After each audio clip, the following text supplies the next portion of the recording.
Welcome to lecture number 72, Historical Topic 7.4, The Progressives. There are two themes today, politics and power, and the second one is geography and the environment. There are also two learning objectives. The first one is compare the goals and effects of the progressive reform movements.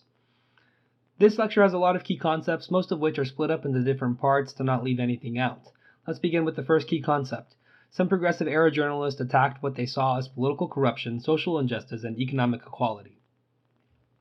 Progressive era journalists pioneered a new style of journalism, investigative reporting. That means they go deep into a subject matter to uncover some form of inequity, injustice, or wrongdoing. They get nicknames muckrakers by Teddy Roosevelt. Muck would be manure or waste, and by raking it, these journalists were exposing the negative aspects of U.S. society. Their main goal in doing this was to drive actions for reforms from the government. As the key concept suggests, they targeted different areas. Corruption in politics and local government was a commonplace because of political machines. Journalists like Lincoln Steffens attempted to bring light to the corruption inherent in the political machine system in his book Tweed Days in St. Louis.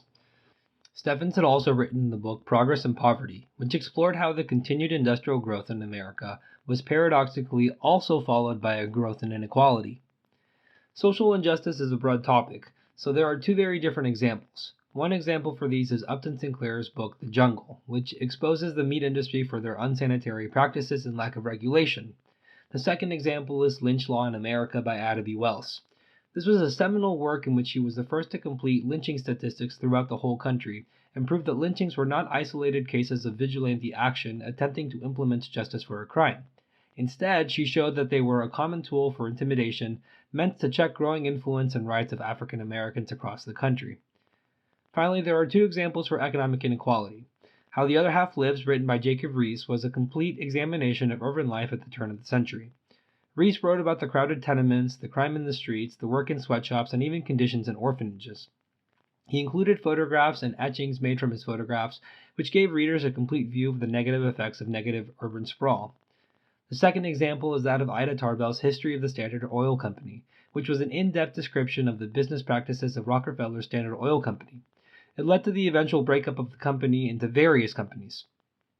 Though muckrakers were given their derisive name by Teddy Roosevelt, they also worked with him to fix some of the problems they uncovered. Roosevelt famously toured the city streets with Jacob Riis during his time in New York City politics. The second part of this key concept covers the characteristics of progressives. While reformers, often from the middle and upper classes and including many women, worked to effect social change in cities and among immigrant populations. The main characteristics are class and gender. Upper and middle class start to get involved in trying to fix the things that they see as an unjust world.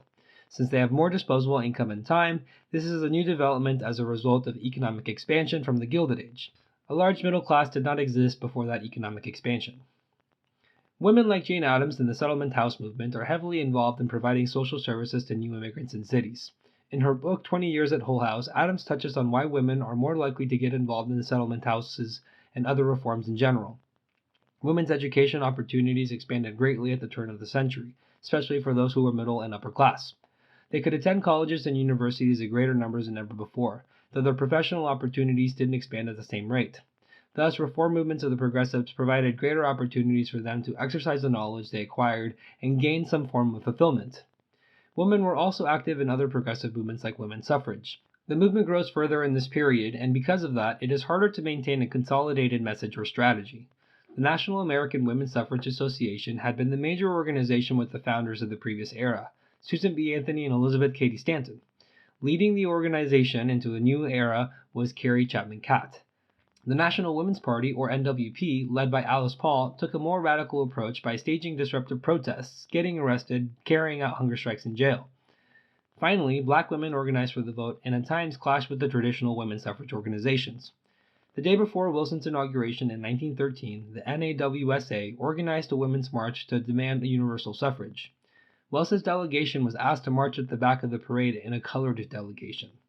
On the day of the parade, Wells snuck her way to the front of her Illinois delegation, where she marched for the rest of the day. The temperance movement trying to get nationwide prohibition of alcohol is also still around, led by Frances Willard. The next key concept further shows the progressives were diverse and sometimes clashed in their views. The progressives were divided on many issues. Some progressives supported Southern segregation while others ignored its presence. The views that progressives held on race emphasize the point that the progressive moniker of the early 20th century doesn't always suggest positive change, and it also shows that opposing views could have been described as progressive. President Wilson was considered one of the three progressive presidents in the early 20th century, but his views on race are more aligned with older stereotypes.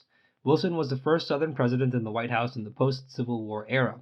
Wilson favored segregation in federal agencies and even kept troops segregated in World War I. He screened one of the first full-length feature films in the White House called The Birth of a Nation, and it was a movie that glorified the Ku Klux Klan as a force for good and reiterated the ideas of white supremacy. Segregation is deemed constitutional in the Plessy v. Ferguson court case in 1896. It established a separate but equal doctrine, which is adopted in education and housing in the South and in the North. Ida B. Wells proves through her investigations that lynchings were an unofficial way of enforcing the segregation and inequity in society by threats of violence. While lynchings were quite gruesome and violent, towns gathered to witness the lynchings. They'd pose for photographs of the body, which sometimes would be printed into postcards to be sold in the town. Some would break off appendages from the body and keep them as souvenirs. Here's a warning for the upcoming picture that is quite grotesque. It shows the spectacle that surrounded lynchings. Progressives who favored segregation pointed to popular pseudoscience theories that reaffirmed old stereotypes.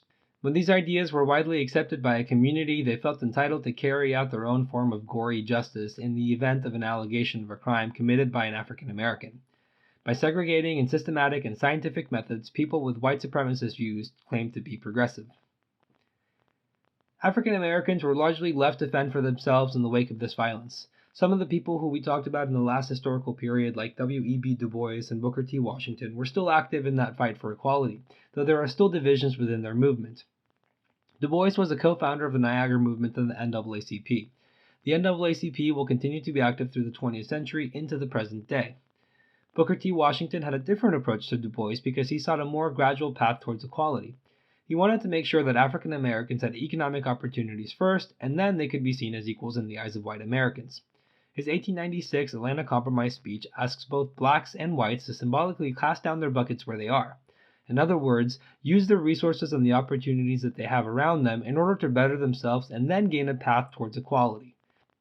He was the director of the Tuskegee Institute, which provided a technical education to students. It was in keeping with his philosophy that African Americans needed to have opportunities at getting higher paying jobs first, so that they could eventually become and enjoy equality in American society. There's one more group that's founded in this period, and that is the National Urban League by George Edmund Haynes. Their logo is an equal sign with the circle around it.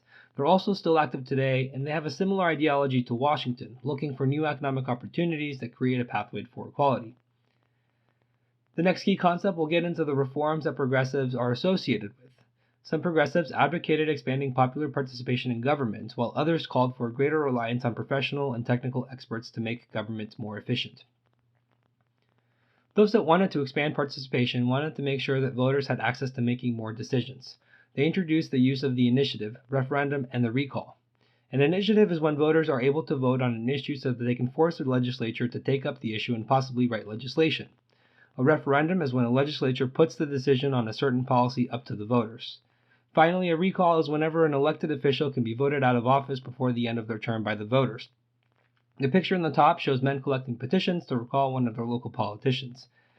Before the vote on an initiative or recall can take place, there needs to be a certain amount of voters calling for the vote to take place, and this is shown through the number of petitions signed.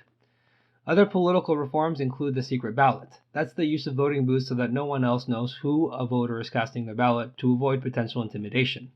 It's working to diminish the influence of political party machines.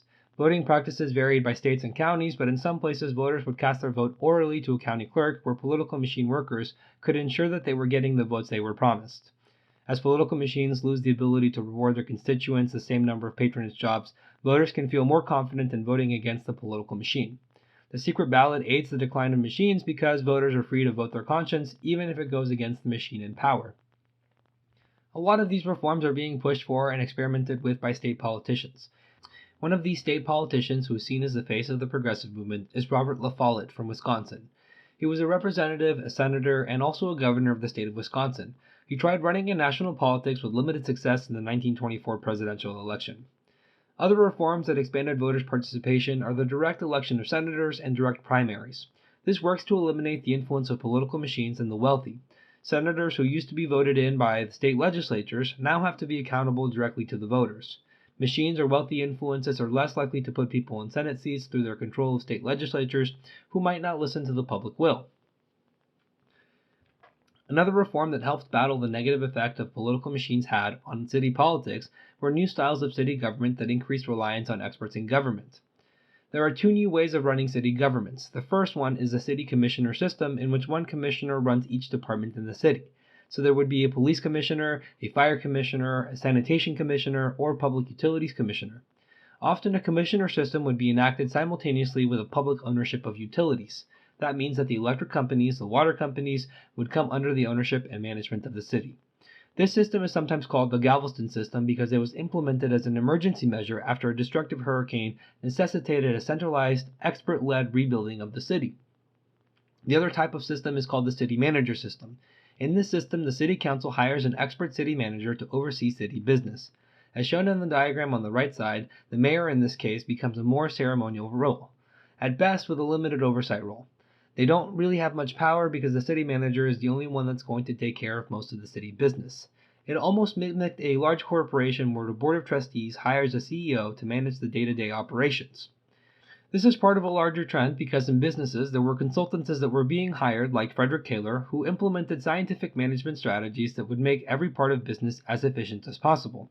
The city manager in this example could make the city more efficient because they are trained in the different specific parts about city government or city management.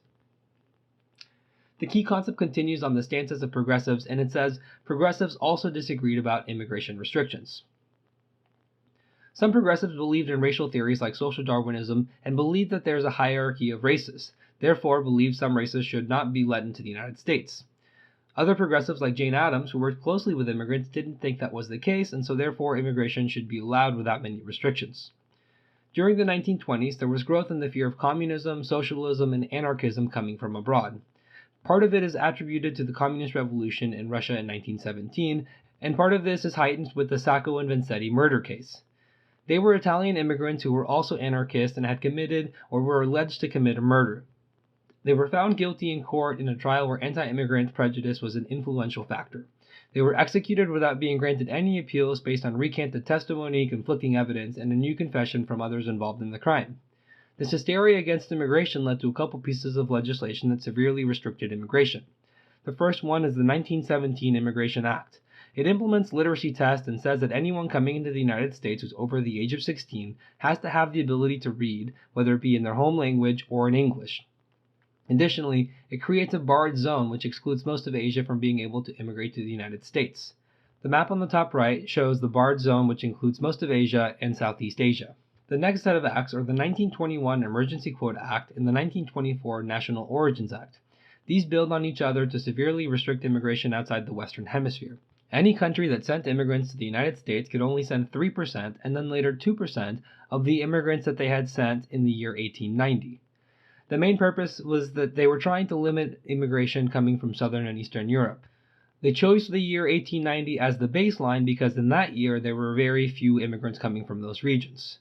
So not only does the act cut out 98% of immigrants coming from those countries, but it does so using a baseline year where that immigration from those countries was much lower. The next key concept starts to delve into economic policies that progressives supported. On the national level, progressives sought federal legislation that they believed would effectively regulate the economy, expand democracy, and generate moral reform. In order to regulate the economy, Congress passes more legislation to bust trusts. The Clayton Antitrust Act strengthened the Sherman Trust Act of 1890. The Elkins Act gave more power to the Interstate Commerce Commission to regulate the price of railroads. The political cartoon of the railroad executives asking Uncle Sam to raise the rates shows the changing relationship of business and government. The Supreme Court case Mueller v. Oregon rules in favor of setting a maximum number of working hours, but does this at the expense of women's equality. The reasoning that the court uses to rule in favor of the workers was that women, who were at the center of the case, said were weaker than men and therefore could not work as many hours, and so therefore the states could make laws that could restrict the number of maximum working hours. Teddy Roosevelt's approach to the economy was called the square deal. He was trying to mediate between labor and management. He wanted to make sure that both sides got the fairest deal that was possible. Thus, he wouldn't take a universal stance against trusts. He was only going to go after bad trusts. These are companies that were doing things that were stifling competition and unfairly raising prices on consumers. Finally, the Child Labor Act ends child labor by setting a limit of 14 years old by making it illegal for companies to transport things that had been manufactured by anyone under the age of 14. The part of this key concept says, progressive amendments to the Constitution dealt with issues such as prohibition and women's suffrage. The 16th Amendment makes an income tax constitutional. It made the government less reliant on raising the tariff for revenue. The 17th Amendment allows for the direct election of senators. This diminished the power of wealthy influences in political machines. The 18th Amendment is a success for the temperance movement because it prohibits the manufacture, sale, or transport of alcohol, and it's enforced through the Volstead Act. The 19th Amendment gives the right to vote to women. Suffrage cannot be denied on the basis of sex. And finally, the 21st Amendment repeals the prohibition because prohibition had led to a rise in criminal activity, because even though drinking or transporting alcohol was illegal, Americans didn't stop consuming it. Congress saw it as a failed experiment, and so therefore they repealed it. The second learning objective for this lecture says, compare attitudes towards the use of natural resources from 1890 to 1945. There's only one key concept to this learning objective, and it says, preservationists and conservationists both supported the establishment of national parks while advocating different government responses to the overuse of natural resources. The answer to the learning objective is then given to us right away. There's 2 points of view, the preservationists and conservationists. Preservationists want to protect nature from being used, while conservationists still care about nature, but they want to have sustainable use of it without destroying it.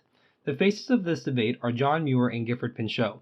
In the picture on the left, John Muir stands with Teddy Roosevelt overlooking Yosemite Valley, and on the right side, Gifford Pinchot on the cover of Time magazine.